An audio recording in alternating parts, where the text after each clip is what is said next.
Khammam municipal corporation పరిధిలో పనిచేసే స్వచ్ఛ auto rickshaw కార్మికులకు సమస్య వచ్చింది.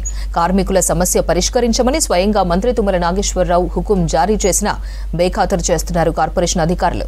స్వచ్ఛ ఆటోలు ఉండగా మరో కాంట్రాక్టర్కు ప్రతి నెల 10,50,000 చెల్లిస్తున్నారు అధికారులు. స్వచ్ఛ ఆటోలను పెద్ద పెద్ద మాల్స్, కాంప్లెక్స్, అపార్ట్మెంట్స్లోకి వెళ్లొద్దని ఆదేశాలు జారీ చేశారు.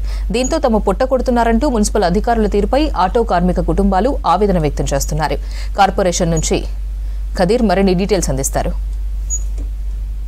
మున్సిపాలిటీ నుంచి కార్పొరేషన్గా రూపాంతరం చెందిన తర్వాత ఎక్కువగా చెత్త ఉత్పత్తి అవుతున్న కారణంగా నాటి ప్రభుత్వం స్వచ్ఛ ఆటోలను ఏర్పాటు చేయడం జరిగింది. స్వచ్ఛ ఆటోలను ఎవరైతే గతంలో చెత్త రిక్షాలలో లేకపోతే రకరకాల వాహనాల ద్వారా వాళ్ళు చెత్తను తరలిస్తున్నారో వాళ్ళకే ఒక 19 ఆటోలను సబ్సిడీ కింద 1,20,000 రూపాయలు కట్టించుకొని మిగతా డబ్బులు ప్రభుత్వం భరించి వాళ్లకు ఆటోలు కేటాయించడం జరిగింది. దాదాపుగా ఒక 19 ఆటోలను ఇచ్చింది. తమ సమస్య చాలా కాలం నుంచి ఇలానే ఉంది. గత 3 ఏళ్ల నుంచి ఈ విధంగానే వాళ్ళు ఇబ్బందులు ఎదుర్కొంటున్నాం అని చెప్పేసి మంత్రి తుమ్మల నాగేశ్వరరావుని కలిసి వినతి పత్రం కూడా ఇవ్వడం జరిగింది. అయితే దీనిపై స్పందించిన మంత్రి తుమ్మల నాగేశ్వరరావు వెంటనే వీళ్ళ సమస్యకు పరిష్కార మార్గం చూపాలి, ఎకోటెక్ ఎన్విరో సొల్యూషన్స్ వారికి అసలు ఎందుకు ఇచ్చారు అనేది దానిపైన సంతకం పెట్టి కూడా ఇవ్వడం జరిగింది. అయితే ఇప్పుడు మన దగ్గర వీళ్ళు రిప్రజెంట్ చేసిన తర్వాత మంత్రి తుమ్మల నాగేశ్వరరావు కమిషనర్కి రాసిన ఏదైతే లేఖ ఉందో అది మనకు విజువల్స్లో కనపడతా ఉంది. అయితే వీళ్ళు చాలా ఇబ్బందులు ఎదుర్కొంటున్నారు. అయితే ఒక 70 ఫ్యామిలీస్ ఈ స్వచ్ఛ ఆటోలను నడుపుకుంటూ వీటిపైన జీవన ఆధారం చేసుకొని బతుకుతున్న పరిస్థితి ఉంది. అయితే ఈరోజు వీళ్ళు ఎకోటెక్ ఎన్విరో సొల్యూషన్స్ వారికి ఈ కాంట్రాక్ట్ మళ్ళీ వాళ్లకు కంటిన్యూ చేయటం ద్వారా ఆర్థిక ఇబ్బందులు తలెత్తడంతో పాటు ఆర్థిక పరిస్థితి కూడా దిగజారిపోయే అవకాశం ఉంది. ఇప్పటికే కుల వృత్తిని వదులుకొని ఇదే పనిని కొనసాగిస్తా ఉన్నారు. ఈ నేపథ్యంలో ఇక్కడ ఉన్న అధికారులు స్పందించకపోవడం వల్ల ఇలాంటి ఇబ్బందులు ఎదురవుతున్నాయని చెప్పేసి వీళ్ళు ఆవేదన వ్యక్తం చేస్తున్నారు. ఇక్కడ ఆటోలను పెట్టుకొని అధికారులను కలవటానికి వచ్చారు. మరి అసలు అధికారులను కలిసిన తర్వాత వీళ్ళకి ఎటువంటి సమాధానం ఇచ్చారు, వీళ్ళ డిమాండ్ ఏంటనేది వీళ్ళ మాటల్లోనే మనం అడిగి తెలుసుకునే ప్రయత్నం చేద్దాం. అధికారులను కలవటానికి ఇక్కడికి వచ్చారు స్వచ్ఛ ఆటోల ద్వారా. ఎన్ని సంవత్సరాల నుంచి దీనిపైన బతుకుతున్నావు? ఈరోజు అధికారులు ఏం చెప్తున్నారు నీకు? మేము గత 15 సంవత్సరాల నుంచి ఇక్కడ పనిచేస్తున్నాం సార్. మున్సిపాలిటీ గ్రామ పంచాయతీ లేకముందు నుంచి మేము పనిచేస్తున్నాం. రిక్షా బండ్ల నుంచి చేస్తున్నాం. తర్వాత మేము ట్రాలీ ఆటోలు తీసుకున్నాం. డంపింగ్ యార్డ్ ఇక్కడ దగ్గర లేదని చెప్పి రిక్షా బండ్లకు ఇక్కడ వేయడానికి అనుమతి లేదని చెప్పి డంపింగ్ యార్డ్కి తరలించాలని చెప్పి అక్కడికి డంపింగ్ యార్డ్కి పంపించారు. అయితే మేము ఆటోలు ట్రాలీ ఆటోలు పని చేయకపోతే మాకు మున్సిపాలిటీ నుంచి 19 ఆటోలు కేటాయించారు. ఫస్ట్ 50,000 డీడీ కట్టినాం.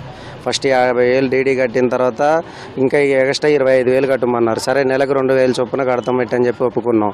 దాన్ని కట్టకపోయేసరికంటే మల్లేశ్వరి మేడం వచ్చి 25,000 చొప్పున 4 సార్లు కట్టాలి మీరు అనేసరికంటే 4 సార్లు కట్టాం. మొత్తం 1,25,000 కట్టినాం. కట్టిన తర్వాత సర్లే చేసుకుంటున్నాం అని చెప్పి మేము మాట్లాడాం. మున్సిపాలిటీ కమిషనర్ పేరు మీద కట్టాం. కట్టిన తర్వాత మాకు సర్లే చేసుకుంటామని చెప్పి అనుకునేసరికంటే మాకు కాంట్రాక్ట్ ఎకోటెకోలను పెట్టి వాళ్ళకి షాపులు కమర్షియల్ మొత్తం వాళ్ళకి అప్పచెప్పారు. వాళ్ళకి అప్పచెప్పిన తర్వాత మాకు మొత్తం జీవన ఉపాధి మొత్తం కోల్పోయినాం. మేము 30,000లో 20-25,000 నెలల్లోనే 2 నెలలకు ఒకసారి 3 నెలలకు ఒకసారి ఇంకా బండి మనం డంపింగ్ యార్డ్ బాగాలేదు కాబట్టి గుంటల రోడ్లో బేరింగ్లు పోవటం, లేదంటే స్ప్రింగ్లు ఇరిగిపోవటం, engine problems, gear box problems, వీటి వల్ల మాకు సగం ఆదాయం మాకు వచ్చేదే అంతంత మాత్రం. దాంట్లో సగం ఆదాయం రిపేర్లకే పోతుంది. పర్సనల్గా అడిగేది అనేది ఏమి లేకపోయేది కానీ ఊరికి ఒత్తిడి పెట్టేది.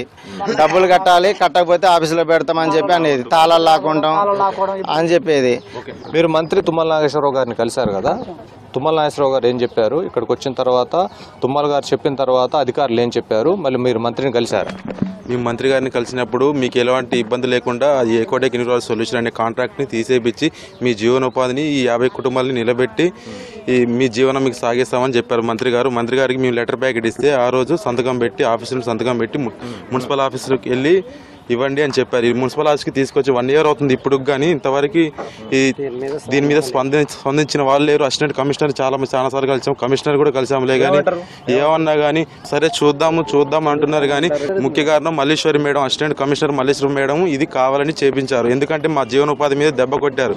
ఆ రోజు వెహికల్స్కి 2,000 కట్టలేదని ఈ 50 కుటుంబాలను రోడ్డున పడేసి చేశారు. అనేక ప్రాంతాలన్నింటిని కూడా పారిశుద్ధ్యంగా ఉంచడంలో వీళ్ళు కీలక పాత్ర పోషించారు. అలాంటి వారిని మళ్ళీ యథావిధిగా కొనసాగించి ప్రభుత్వం నుంచి వీళ్ళని కొనసాగించాలని చెప్పేసి వీళ్ళు డిమాండ్ చేస్తున్న పరిస్థితి ఉంది. వీడియో జర్నలిస్ట్ హర్షత్తో ఖదీర్, V6 న్యూస్, ఖమ్మం.